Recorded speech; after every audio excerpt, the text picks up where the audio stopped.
സ്വർണ്ണവില വീണ്ടും സർവകാല റെക്കോർഡിൽ പവന് 440 രൂപ കൂടി 1,01,800 രൂപയായിട്ടുണ്ട്. ഗ്രാമിന് 55 രൂപയുടെ വർധനയാണ് ഉണ്ടായത്. ഇന്ന് 12,725 രൂപയാണ്.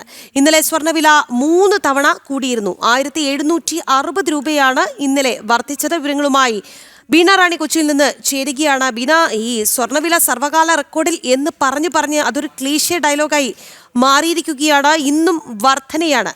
പറയൂ.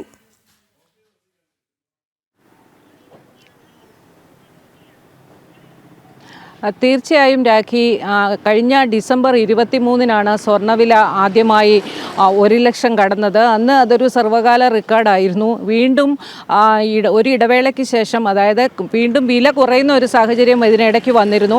2-3 വട്ടം വില കുറഞ്ഞിരുന്നു. അതിനുശേഷം വീണ്ടും ഇത് 1 ലക്ഷം കടന്ന് ഇന്ന് 1,01,800 രൂപയിലെത്തിയിരിക്കുകയാണ്. ഇന്നു മാത്രം 440 രൂപ കൂടി. ഒപ്പം തന്നെ ഗ്രാമിന് 55 രൂപ കൂടി 12,725 രൂപയിലാണ് ഇന്ന് വിപണിയിൽ വ്യാപാരം നടക്കുന്നത്. ഇന്നലെ മാത്രം 3 തവണ സ്വർണ്ണവിലയിൽ വ്യതിയാനമുണ്ടായി. പ്രധാനമായും ഈ രാജ്യാന്തര വിപണിയിലെ വിലക്കയറ്റം തന്നെയാണ് ആഭ്യന്തര വിപണിയിലും പ്രതിഫലിക്കുന്നത്. എന്നാൽ പ്രധാനമായും കാരണമായി ചൂണ്ടിക്കാട്ടുന്നത് അമേരിക്ക വെനസ്വേല സംഘർഷം തന്നെയാണ്. അന്താരാഷ്ട്ര തലത്തിൽ എപ്പോഴൊക്കെ അനിശ്ചിതത്വങ്ങളും സംഘർഷങ്ങളും ഉണ്ടായിട്ടുണ്ടോ അപ്പോഴൊക്കെ സ്വർണ്ണവിലയിൽ അത് കാര്യമായ സ്വാധീനം ഉണ്ടാക്കാറുണ്ട്. സ്വർണ്ണവില ഉയരുന്ന ഒരു സാഹചര്യം അങ്ങനെയാണ് തുടരെ ഉണ്ടാകുന്നത് എന്ന് വേണം കരുതാൻ. അന്താരാഷ്ട്ര തലത്തിലെ വില വ്യതിയാനം തന്നെയാണ് രാജ്യത്തും പ്രതിഫലിക്കുന്നത്. ഇങ്ങനെയുള്ള അനിശ്ചിതത്വങ്ങൾ ഉണ്ടാകുന്ന സാഹചര്യത്തിൽ ആളുകൾ കൂടുതൽ സ്വർണത്തിലേക്ക് നിക്ഷേപം ചെയ്യുന്നതാണ് ഇത്തരത്തിൽ വില കൂടാനുള്ള ഒരു കാരണമായി കണക്കാക്കുന്നത്. പ്രത്യക്ഷത്തിൽ ഈ സംഘർഷങ്ങൾ ഇങ്ങനെയാണ് സ്വർണ്ണവിലയെ ബാധിക്കുന്നത്. നിക്ഷേപകരെ കൂടുതൽ ആകർഷിക്കുന്നത് എന്താണെന്ന് വെച്ചാൽ കൂടുതൽ കുറഞ്ഞ കാലം കൊണ്ട് കൂടുതൽ നേട്ടം കൈവരിക്കാൻ കഴിയും എന്ന കാരണം കൊണ്ട് ആളുകൾ പെട്ടെന്ന് തന്നെ സ്വർണത്തിലേക്ക് തിരിയും.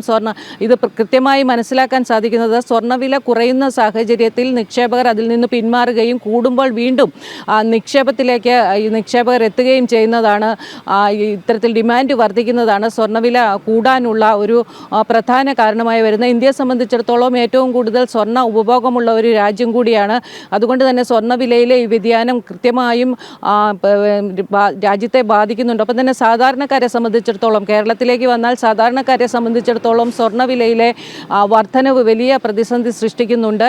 വിവാഹ ആവശ്യങ്ങൾക്കും മറ്റു ആഘോഷാവസരങ്ങളിലും മറ്റും സ്വർണം കൂടുതലായി ഉപയോഗിക്കുന്ന ഒരു സംസ്ഥാനം കൂടിയാണ് കേരളം. ഇതൊരു വൈകാരിക വസ്തുവായി തന്നെയാണ് സ്വർണത്തെ കണക്കാക്കുന്നത്. അതുകൊണ്ട് അതൊരു ഒഴിച്ചുകൂടാനാവാത്ത ഒരു വസ്തുവായി തന്നെ കണക്കാക്കണം. അങ്ങനെയുള്ളപ്പോൾ പ്രതിസന്ധി ആണ് സാധാരണക്കാരെ സംബന്ധിച്ചിടത്തോളം വലിയ പ്രതിസന്ധിയാണ് ഈ സ്വർണ്ണവിലയിലെ വ്യതിയാനം സൃഷ്ടിക്കുന്നത്. വ്യാപാരികളുടെ അവസ്ഥയും ഇതുതന്നെയാണ്. സ്വർണം വാങ്ങാനെത്തുന്നവരുടെ എണ്ണം ഗണ്യമായി കുറയുന്നതായാണ് അവർ രേഖപ്പെടുത്തുന്നത്. ഒപ്പം തന്നെ പ്രീ ബുക്കിംഗ് മറ്റും സ്വർണ്ണവില കുറയുന്ന സാഹചര്യത്തിൽ പ്രീ ബുക്കിംഗ് നടത്തുന്നവർക്ക് സ്വർണ്ണവില കൂടിയാലും അതേ വിലയിൽ തന്നെ സ്വർണം നൽകേണ്ട ഒരു സാഹചര്യവും നിലനിൽക്കുന്നുണ്ട്. എന്തായാലും മൊത്തത്തിൽ ഈ സ്വർണ്ണവിലയിലെ വ്യതിയാനം, അതായത് 1 ലക്ഷം കടന്നു, ഇനി ഇതിൽ മേളിലോട്ട് അടുത്തത് എന്താണ് എന്നാണ് നോക്കാനുള്ളത്. അതുകൊണ്ട് തന്നെ ഇത് വലിയ പ്രതിസന്ധി സൃഷ്ടിക്കുന്നുണ്ട്. എന്നിരുന്നാലും ഈ സ്വർണ്ണവിലയിലെ വർധനവ് വീണ്ടും ഉണ്ടാവുമെന്ന് തന്നെയാണ് വിപണിയിലുള്ളവരും ഇപ്പോൾ പ്രതീക്ഷിക്കുന്നത്. ശരി ബീന, എന്തായാലും സ്വർണ്ണവില സർവകാല റെക്കോർഡിൽ വീണ്ടും എത്തുകയാണ്. ഈ വില വർധന തുടരും എന്നുള്ളത് തന്നെയാണ് പ്രതീക്ഷിക്കുന്നത്. ബീന റാണിയാണ് കൊച്ചിയിൽ നിന്ന് വാർത്തയുടെ വിശദാംശങ്ങൾ നൽകിയത്.